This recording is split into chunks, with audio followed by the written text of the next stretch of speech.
Дүргийа. За засгийн газар доктортой ажиллах нь ер нь Монгол орны эрх ашигт нэгдүгээрт байх ёстой гэсэн зарчимтай нийлэх байх. За юуны түрүүнд 4-5 засгийн газар дамжаад олон яам солиод ажиллаж байгаа бас хошоо тэргүүний сайд нартай амжилт хүсье. Сайн ажиллах байхаа гэдэгт итгэж байна. Томилогдож байгаа сайд нар маань энэ салбартаа яг оногдсон ажил дээр амжилт гаргаасай. Энэ үр өгөөжийн иргэд аж ахуй нэгжүүд энэ салбарууд нь хүртээсэй. Нийгмийн салбарууд нь боловсрол, эрүүл мэнд, дэд бүтцийн салбарууд нь хүртээсэй гэж чин сэтгэлээс өсөж байгаа. За хэдэн тодруулах зүйлүүд байгаа. Боловсролын сайдаас, за эрүүл мэндийн сайдаас асуу. Энэ ажилчин албаагчдын цалингийн нэмэгдэлтэй холбоотой асуудлууд өнгөрсөн төсөвдөр бөөн дуйлан болоод ингээд ерөнхийдөө өнөөдрийг хүрээд зарцсан байдалтай болсон байна гэсэн юм ойлголттой энэ эрүүл мэнд боловсролын салбарын байна. За дээр нь энэ ахмадууд маань энэ тэтгэврийн нэмэгдэлтэй холбоотой асуудлуудыг хөндөж байна. Сая чуулгыг хэлэхэд ахмадууд гадаа жагсаал зогсож байсан. Тэгэхээр энийг яаж шийдэх? За нэмэлтээр ерөнхий сайдаас асуу, энэ төсвийн тодтгол хийж таарах уу? Тэгвэл энэ боловсрол эрүүл мэндийн энэ үүссэн асуудлыг, санхүүгийн асуудлыг шийдвэрлэхэд ер нь маш хүнд болцсон юм байна гэсэн ийм ойлголттой байна. За эрчим хүчний сайдаас өнгөрсөн үйл ер нь дэнтэй дунтаал үйлчлээ шүү бид бүхэн Улаанбаатарчууд. За Монгол орон даяараа тог хязгаарлалтай. Байрнууд нь хөлдчихгүйд. Тэгэхээр нөгөө яриад байгаа реформ маань одоо яг ямар төвшөндөө юм бэ? Иргэдтэй нэг сайн мэдээлэл өгөөч. Энэ өвлийн одоо яг бэлтгэл ажил хэдэн хувьтай хангагдах юм? Одоо бэлтгэл ажил руугаа орсон юм. Яг энэ байгаагаар энэ өвлийг шиг өвлжих юм бол одоо тун хүнд байдалд орох юм биш шүү. Маш одоо сүртэй яригдсан асуудлууд. Хүн терапи нэмэгдсэн. Тэг бөөрөлжүүдийн тэр цахилгаан станц нэг орж байгаа нэртэй ингээд нэг хагас дутуу дэм болж өнгөрсөн. 5 дугаар цахилгаан станц гэдээ эхэлсэн байгаа гэж байна. За дээр нь одоо энэ туулын хурдны самыг одоо яг засгийн газрын зүгээс бодит дэмжлэг үзүүлэх үү? Иргэдийг яг хоёр талцуулж байна. Бүтээн байгуулалт хөрөнгө оруулалтын ажлууд хэрэгтэй байна. Бид бүхэн олдсон боломжоо ашигламаар байна. Нийслэлийн маань иргэд энэ одоо хүнд асуудлуудаасаа гармаар байна. Утаанаасаа, төгжрлээсээ, энэ буруу төлөвлөлтөөсөө. Энэ туул хурдны зам ашиглалтанд оруулаад бас томоохон асуудлуудыг шийдэхээр л харагдаж байгаа шүү дээ. 20-30 жил ингэж яваал ирсэн.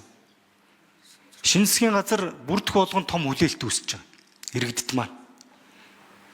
Тэрийг одоо очир сайдын ерөнхий сайдын засгийн газар маань одоо хэр одоо хүлээж авч асуудлуудыг уян хатан байдлаар шийдэх. Мэдээж энэ 30-40 жил хоримтлагдсан асуудлыг жилийн дотор шийдэхэд хэцүү.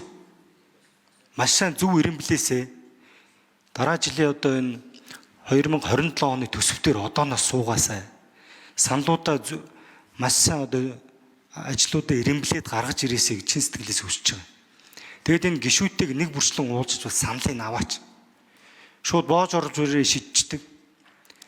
Тэгээ цаг дуудлаа болохоо байлаа гэл ингэ шийддэг. Энд чи ямар ч үр өгөөж байхгүй байгаа шүү дээ.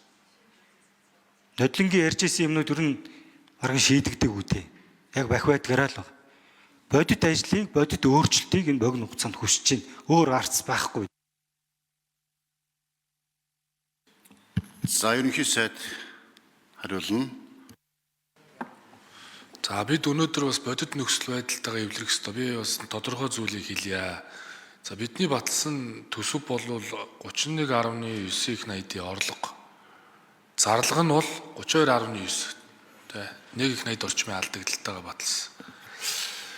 Тэгэхээр одоогийн нөхцөл байдал ямар байна вэ гэхээр төсвийн гүйцэтгэл бол 2 сарын байдлаар бараг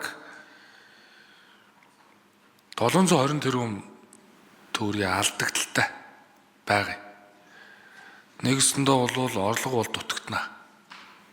Яг үнийг хэлэхэд бол. Тэгэхээр багш нэмтрийн цалин дээр 1.2 их 80 төгрөг бараг нэмэлтээр шаардлагатай. Ийм л цагта бид нар тулаад. Тэгэхээр төсвийн тодтголыг бол мэдээж хийж давах ажил руу орно. урсгалыг танахаас өөр гарцгүй. Дээрээс нь хөрөнгө оруулалтуудыгаа одоо эренбэлнэ. Одоо ялангуяа тэр төслүүдийг. Тэгэхээр шаардлагагүй төслүүдийг хойшоо тавихаас өөр замгүй болж байгаа. Дээрээс нь бензин шатгууны үн өсөд ирэхээр энэ бол иргэдэд их хүн дээр тусна. Тэгэхээр бид тодтол хийж үүнийг давхаас өөр бол замгүй. Тийм учраас засгийн газрын эхний авч хэрэгжүүлэх арга хэмжээ бол дөрвөн Баярмаа гишүүн хэлээд байсан. Энэ шаардлагагүй их одоо урсгал зарлуудыг багасгахаас өөр цаашаа хүнд болноо.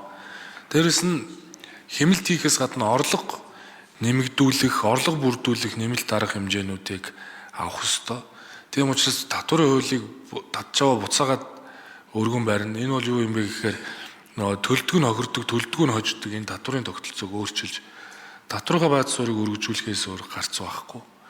Дээрээс нь энэ гайлын журмын хэрэгжилтийг сайжруулах, импортынхаа шат дамжлагыг цөөрүүлэх, нөгөө захимжуулах ажлуудыг бол одоо хийх хэрэгтэй. Дээрээс нь стратегийн бүтээгдэхүүнүүдийг буюу нөгөө хүнс, нефт, эмнэлгийн хэрэгсэлгээд эдгээрийг бол тусгай гормоор шуурга нэвтрүүлэх арга хэмжээнүүдийг авна.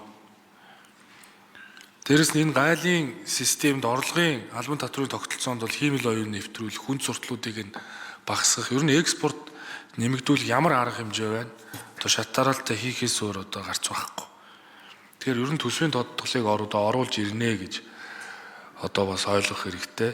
За тэгээд дээрээс нь үүнийг хийхэд бол мэдээж энэ гадаадын хөрөнгө оруулалтуудыг нэмэгдүүлэхэд одоо ямар ажлууд хийх вэ гэдэг дээр бол бид одоо эренблээд ажилдаа орно.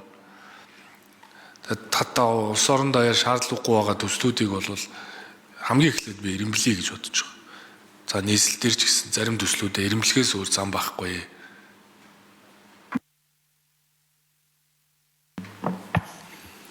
Боловсролын сайд эдний дэвшигч Инк Амгалан хариулъя. За алтан шахаг гишүүнээ асуултанд хариулъя. За ямар ч үсэн сая 26 оны төсвийг батлахад одоо бид нэр хаана үд ойлголцол болсон. За салбар бас тодорхой тооцооллын алдааг их хурал дээр бас танилцуулсан нэг юм алдаа гарсан байна л гэж харж байгаа. Бид нар бас төсөв батлагдахад бас байр суурьаа илэрхийлжсэн олон гишүүд байгаа. Танилцуулсан тооцоо бол зөвхөн багш нарын цалингаа 50% нэмэх тооцоо танилцуулж орж ирээд тэгээд гараад идэвхтэй багш ажилтныхаа цалин 50% нэмнэ гэдэг ингээд батлагдаагүй төсвөр том ачаалал аваад хүлээлт үүсгэсэн юм бодиттой нөхцөл үүссэн байна. Энийг одоо үннийг хэлэх ёстой бид нар. Үннийг хэлэх ёстой. За тэгээд нэгдүгээр, хоёрдугаарт бол одоо энэ салбарын бас энэ шинэ хуучин цалингийн ялгаатай цалингийн ойлголт гарч ирээд нэмэгдлүүдэд дандаа хуучин цалингаас нь олгосон учраас одоо багш нар маань сэтгэл дундуур үлдсэн. Тэр зэмээ олон жил ажилдаг нэмэгдэл авсан багш нар маань сэтгэл дундуур үлдсэн нэг ийм. За гүйцэг хариулж Монголын нэр дэвшигч. Ийм нөхцөл байдал үүссэн байна. Тэг өнөөдөр бас нийгмийн даатгалын сан дээр 70 тэрбум төгрөгийн өр үүссэн. Үүнээс шалтгаалаад одоо багш нар маань декрет авч чадахгүй, листний мөнгө авч чадахгүй, энэ жил тэтгэвэр тогтоолгож байгаа багш нар маань аль цалингаас тэтгэврээ тогтоолох уу гэдэг ийм нөхцөл байдал үүссэн учраас энийг одоо ойрын хугацаанд засгийн газар улсын их хурлд одоо үүссэн нөхцөл байдлыг бодтойгоор танилцуулж тодорхой шийдлүүдийг бид нар одоо гаргана гэж бодож байна. Ганцхан боловсролын салбарын асуудал биш, цаашдаа ерөнхий сайдын хэлж байгаа нийт одоо Монголын төрийн албаны одоо тодорхой шинжилэл, бүтцийн шинжилэлүүдийг хийгдэж одоо тухайн нэг салбарыг нэмэх биш, нийтээр нь одоо Монголын төрийн албыг бүтээмжтэй үр дүн суурилсан цалингийн тогтолцоон шинжилгээний ажил бол боловсролын салбараас хамгийн түрүүнд эхлэх ёстой гэж би ойлгож байгаа.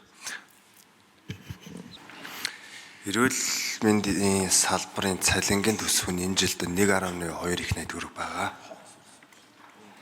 Гэхдээ бас түрүү ерөнхий сайд маш тодорхой хэлсэн. Бид нар бол бодит үнэтэйгээ нүүр тулах ёстой.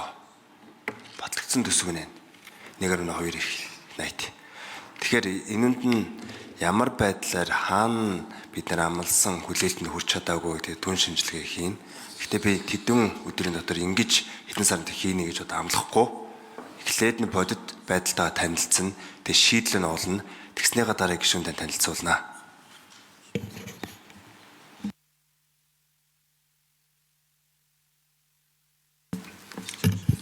За эрчим хүчний сайд нэр дэвшигч Найдла хариулъя. За Алтан гишүүний хэлж байгаа тэр эрсдэл бол энэ жил бас байгаа. Нодингийн үүссэн эрчим хүчний чадлын дутагдлын жил мөн байсаар байгаа. Эрсдэл нь байгаа. Бид бодитөнтэйг нүрэ тулах ёстой. Мэргэжлүүдэд тооцож байгаа энэ жилийн хамгийн оргил ачаал нь 1957 мегаватт болохоор юм байлээ.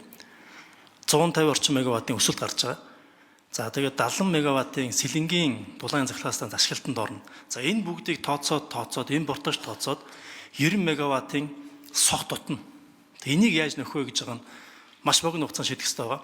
Тэгэхээр нөхцөл байдал онцгой юм чинь онцгой байдлаар ажиллахаас өөр аргагүй. Энэ дээр яхаа мэдээж хэрэг одоо ч тооцож үзэх ёстой. Мэргэжлүүдэд харилцах хэрэгтэй. Гэхдээ урьдчилан төсөөлөөр бол магадгүй батарей хураагуурыг маш богино хугацаанд бид нар барих хэрэгтэй байна. Тэгэх юм бол энэ богино хугацааны асуудлыг шийдэх боломжтой. Тэгээ цаашдаа ч гэсэндээ их